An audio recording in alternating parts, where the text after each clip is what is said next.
iqtisadi təsiri də var əlbəttə ki. 7-ci əsrdə Çinin çay ticarətinin həcmi, dəyəri artınca böyük miqdarda pul daşımaq məcburiyyətində qalan Fujianlı tacirlər yeni bir icada başlayırlar. İcadın öncülüyünü edirlər daha doğrusu.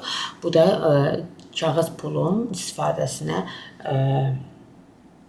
öncülük etmiş olmalarıdır və çayın elə özü də gəlib biçimində, məndə var, şəklini çəkərəm burada, sizinlə paylaşaram elə videosunu və Çin çaylarım var, onları yerləşdirərəm bura rəsmlərini.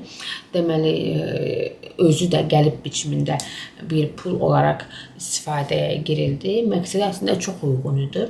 Demək, yüngülüdür, lazım olduğunda istifadə edilə bilirdi. Əlbəttə, az yer tutula bilən bir dəyər ambarı idi.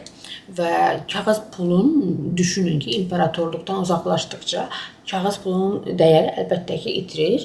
Amma imperatorluqdan uzaqlaşdıqca çayın dəyəri tam tərsinə artırdı və bu da əlbəttə ki, avantajlı idi. Gəlib çay hətta Orta Asiyanın bəzi qismlərində, kəsimlərində müasir zamana qədər də pul olaraq işlənirdi.